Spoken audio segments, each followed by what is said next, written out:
நாராயணமூர்த்தி சொல்லி இன்ஃபோசிஸ் ஓனர், அவரோட வைஃப் சுதாமூர்த்தி எத்தனையோ 1000 கோடிக்கு சேரிட்டபிள் ட்ரஸ்ட் வச்சிருக்காங்க. எத்தனை 1000 கோடி சேரிட்டபிள் ட்ரஸ்டே வந்து 1000 கோடி.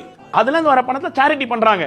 அவங்க ஒரு வாட்டி கார்ல போயிட்டு இருக்கும்போது ஒரு பையன் சாக்ஸ் வித்துட்டு வந்துட்டு இருந்தானா. எவ்வளவு சாக்ஸ்னா 30 ரூபா அப்படின்னாங்களாம். 30 ரூபாய்க்கு சார் நான் எல்லா சாக்ஸும் வாங்கிக்கிறேன், உங்க சாக்ஸ்ல நான் வாங்கிக்கிறேன், இனிமே உனக்கு ஒரு நாளைக்கு எவ்வளவு சாக்ஸ் விற்பேன், நான் ஒரு 15 சாக்ஸ் விற்பேன், 30 15 450 ரூபா, நான் உனக்கு டெய்லி 450 ரூபா கொடுத்துறேன், இனிமே சாக்ஸ் விற்காத, உனக்கு நான் ஸ்கூல்ல சீட் வாங்கி கொடுக்குறேன், நீ படி அப்படின்னாங்க.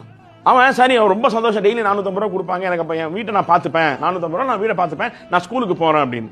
1 மாசம் ஆச்சா 2 மாசம் ஆச்சா 6 மாசம் கழிச்சு அந்த பையன் வந்து சொன்னா, நான் சுதாமூர்த்தி கிட்ட, நீங்க 450 ரூபா கொடுக்குறீங்க, நான் வந்து இந்நேரத்துக்கு 50 ரூபா சாக்ஸ் விற்க ஆரம்பிச்சிருப்பேன் அப்படின்னா. 50 ரூபா சாக்ஸ் விற்க ஆரம்பிச்சு நீங்க 30 ரூபா சாக்ஸ் தான் பணம் கொடுத்தீங்க, இப்ப 6 மாசம் ஆயிடுச்சு, இப்ப நான் 50 ரூபா 100 ரூபா சாக்ஸ் வித்திருப்பேனே அப்படின்னா.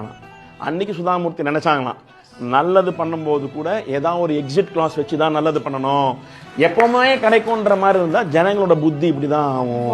சோ உனக்கு கொடுக்கும்போது நீ இத்தனாம் கிளாஸ் படிக்கிற வரைக்கும் உன் ஃபீஸை நான் கட்டுறேன் அப்படின்னு நான் சொல்லியிருக்கணுமே தவிர, நான் டெய்லி நீ சம்பாதிக்கிற பணத்தை கொடுக்குறேன் நான் சொன்னது தப்பா போச்சு. அன்னைக்கு அதை நான் ரியலைஸ் பண்ணல, இன்னைக்கு அதை நான் ரியலைஸ் பண்றேன். தானம் கூட எப்போ தேவையோ எவ்வளவு தேவையோ அவ்வளவுதான் தானம் பண்ணணும்.